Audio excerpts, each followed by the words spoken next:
So I want to set the record straight on something. You see this guy?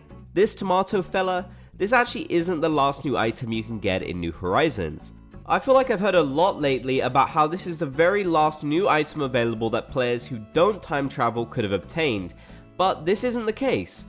Although this was the very last new seasonal item to be introduced with the 2.0 update, there's actually another new item you can unlock that I'm willing to bet a lot of people don't know about or have just forgotten. I also want to say for the record that yeah, if you time travel, technically these items aren't new to you at all. After all, you could put the clock forward and obtain the items from whenever, just like Doctor Who does. But if we're talking strictly about when Nintendo intends for people to obtain these items within the game, then they're new. Or they were in the Tomato shirt case. Kinda glad a Tomato shirt wasn't the last piece of new content. The last remaining new item you can obtain is actually a member of the Spooky series. Funnily enough, right before the 2.0 update dropped and gave us many amazing new items like this beautiful chair, they actually had a smaller update in August which brought us some new spooky items, like the spooky trick lamp, the spooky tree, and the spooky treats basket, which, believe it or not, somehow isn't considered as a part of the Spooky series. Make it make sense, Nintendo. But this last remaining item actually isn't any of these, it's the spooky cookies. This recipe that was added within the 2.0 update you can receive throughout the month of October, being crafted by your villagers. Head into their homes and someone might be cooking up some very tasty and very spooky cookies. It's just like they're your grandma. Since the 2.0 update launched in early November, that means that October hasn't come back around yet in order to obtain this item the way that Nintendo intended, making this technically the last new item you can obtain in the game. And once again, it's food related. Not a shirt though, which honestly I think makes it way cooler. But is that it? Just one more spooky cookies and we're through all the new content in the game?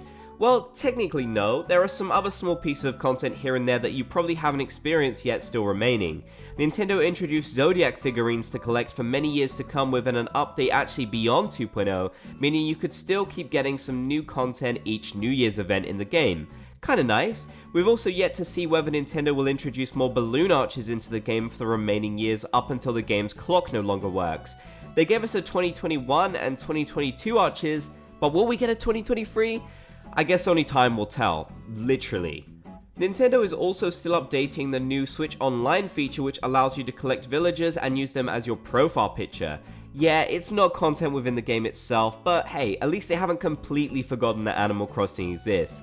I also do like the fact that it lines up with the birthdays going on within the game itself. I've been waiting half a year now though for Bob and it's not getting any easier. Ultimately though, what content remains in New Horizons is solely down to each individual player. It's not new in terms of Nintendo physically updating the game, but what I've learned is that each player has a drastically different experience with the game, which does make a lot of sense as that's always how it has intended to be. Looking at my comments section, I often see people who have only just started playing and haven't experienced many of the things that a lot of us are all too familiar with by now.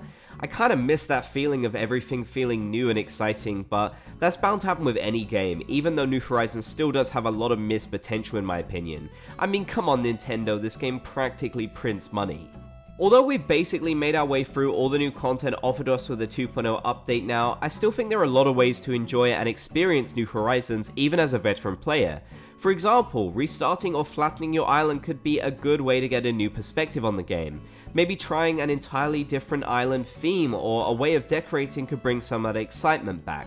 Yeah, nothing is going to be the same as the joy of Nintendo announcing a new update, but at this point I think we all sadly know that won't be happening in any major capacity.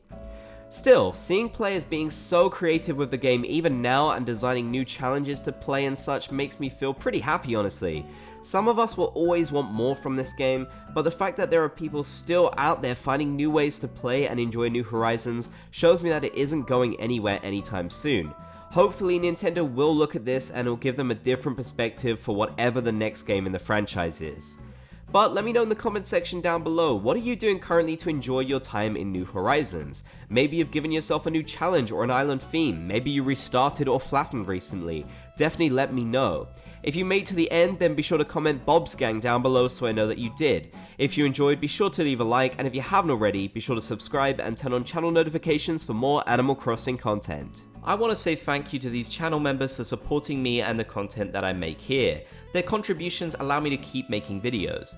If you want to support these videos and get some great perks for doing so, like access to our members only Discord, exclusive Bob emojis and much more, then click the join button down below the video or the link in the description.